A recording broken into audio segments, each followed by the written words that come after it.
Karapat dapat natin congratulate partner kasi Correct. tinanggap niya kagad yung hamon ni BBM. Oo. Eto partner, ayon kay Senator Rodante Marcoleta. Aha. PBBM said investigate corruption. Challenge accepted. Yari si Romualdez. Malakpakan natin. Ha? Ang galing, no? Tsaka partner, katakot-takot yung mga isiniwalat ni Toby Tiangco diyan sa Kongreso Ay, partner. oo, partner. Na grabe pala yung yung pork barrel diyan. Kinokontrol talaga ng ni Romualdez. Ayon kay Toby Tiangco, yung pondo sa bawat distrito, totoo pala yung 7-7 partner. 777 partner. Oh, 777, tatlong 7 pala yung partner. Kinantasan mo agad eh. Para ka mga congressman. Kinurakot agad. Huwag mo bawasan na isang 7. Yeah, magagamit itong Blue Ribbon Committee dito, partner. Dapat po sitahin din natin etong mismong mga senador. Yung Kasi tatlong itlog sinabi yung mo. tatlong itlog. Tsaka yung pinaka-boss nila, si Tito Sen, Aha. na taga Itbulaga o taga One Ball University. Graduate ng One Ball University partner eh. Hindi, sabi, eto kay Tito Sen ko nakuha to ha. Sige. Graduate daw siya ng law school. Nagulat tayo ha. Nagulat kayo. Law school. Ano? Law school. Law school, ano? Law School of St. Andrews Field. Saan yun? Saan yun? Mababang paaralan ng San Andres Bukid. Joke niya yan, partner. Kaya nga law school ba? Law school, mababa eh. Mababang paaralan ng San Andres. Law School of St. Andrews Field. Alam niyo po, Tito Sen, tsaka tong tatlong itlog na si Bam Aquino, Okay. Keiko Pangilinan, tsaka po si as usual, na kontrabida si Hontiveros. Ayan. Si Virus. Idol ni B. Marian. Eto, sabi niya, if we allow this president to stand, we risk silencing the very process meant to keep power in check. Okay naman yung sinasabi niyo, no? Yung impeachment ay meant to check, 'di ba? Yung power. Ang tanong ko lang sa inyo, bakit hindi niyo po yang gamitin yung inyong mga sinasabing pag-check ng power sa mga anomalyang sinabi ni BBM? Correct. Doon sa 'di ba? Yung SONA. Bakit naka-focus kayo kay Inday Sara? Mga Duterte. Daan-daang bilyon ang pinag-uusapan. Pero wala kayong pakialam. Hindi nga kayo nag-imbestiga diyan sa flood control na yun. Wala pa partner eh. Pero dito kay Inday Sara. Tsaka kung totoo po na gusto nyong i-check yung mga may kasalanan, bakit ni isa sa inyo hindi po magsampa ng proper na kaso sa proper court kay BP Sara? Lalo na ngayon, partner. Kung hindi umubra sa impeachment trial, pwede na nyo sa kasuhan. Kung gusto nyong papanagutin talaga.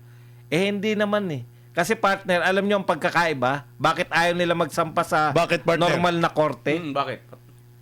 Sa normal na korte, kinakailangan yung ebidensya beyond reasonable doubt. Samantalang dito, boto lang. Kaya na nilang patalsikin si BP Sara sa pamamagitan ng boto. Dito po, ebidensya beyond reasonable doubt. Kaya, mas madali sa kanila yung maghanap lang ng boto kaysa maghanap ng tunay na ebidensya. Alam mo, partner, dapat din ito pala, dapat sampahan ito ng sa ethics complaint, no? Lalo na ngayon, partner, nakuha ni Attorney Senador Marcoleta ang Blue Ribbon Committee, partner. Correct. No, palakpakan muna natin. Congratulations po kay Attorney Senador Marcoleta. Ayan. Alam mo, partner, yung init ni partner VMR na sinasabi niya, galit na galit siya kay Chua, no? Alam mo, partner, pwede na sila dyan Romualdez, Chua, yung tropa niya dyan sa Blue Ribbon Committee, imbestigahan. Tama ba? Correct. Tsaka si Hontiveros, yung issue na sinabi ni Attorney Ferdinand Topacio na parang ang tawag yun, yung nagtatampered ng mga witness, yung mga gawa-gawa, di ba? Yung si alias Karinin nagsabi, pwede rin siguro yun sa Blue Ribbon Committee. At karapat dapat natin congratulate, partner, kasi tinanggap niya kagad yung hamon ni BBM. Eto, partner, ayon kay Senator Rodante Marcoleta. PBBM said investigate corruption. Challenge accepted. Yari si Romualdez. Malakpakan natin. galing. Tsaka partner, katakot-takot yung mga isiniwalat ni Toby Tiangco diyan sa Kongreso, Ay, partner. oo, partner. Na grabe pala yung yung pork barrel diyan. Kinokontrol talaga ng ni Romualdez ayon kay Toby Tiangco yung pondo sa bawat distrito. Totoo pala yung 7-7, partner. 777 partner. Oh, 777, tatlong 7 pala yung partner. Kinantasan mo agad eh. Para kang mga congressman. Kinurakot agad.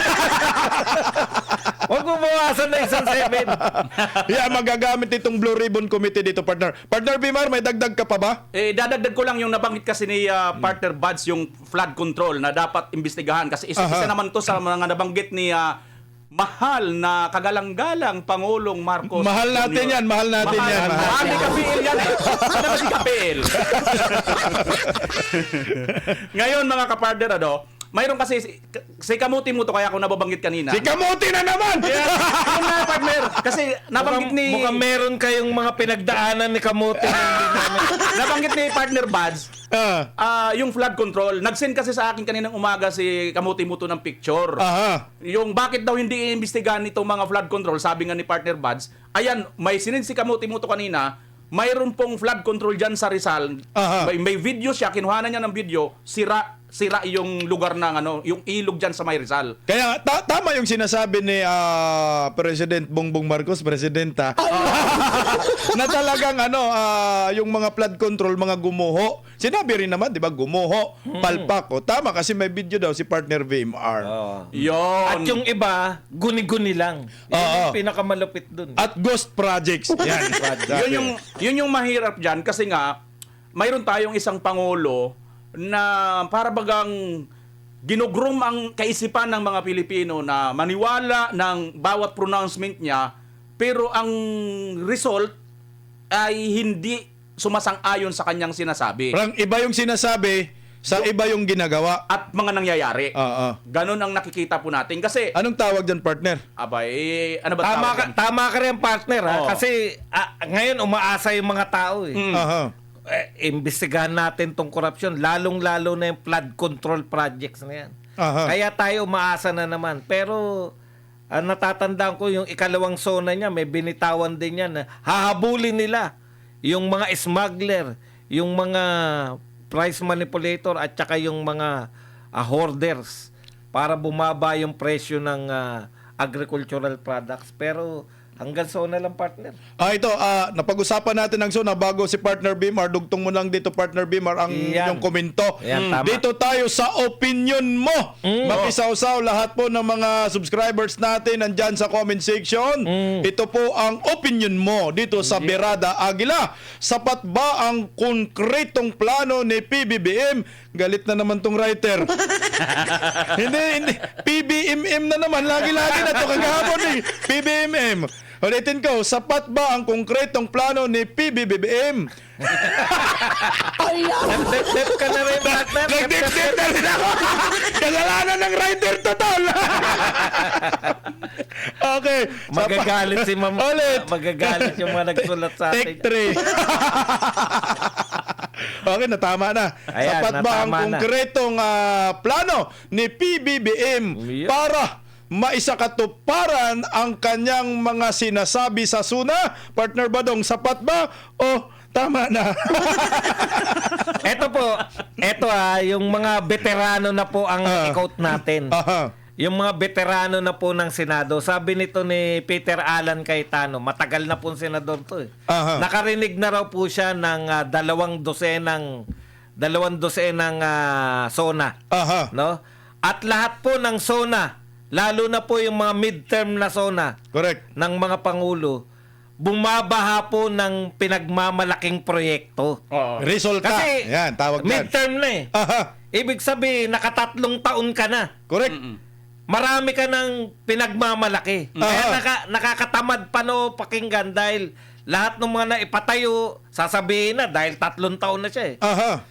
Kabalik, samantalang eto raw Pangulo natin ngayon, kakaiba daw ang SONA. Bakit? Ang sabi niya, pinagyayabang yung bumabahang project ng mga ibang presidente. Dito naman po, dahil sa project, bumabaha. baliktad, wala project. Kaya bumabaha.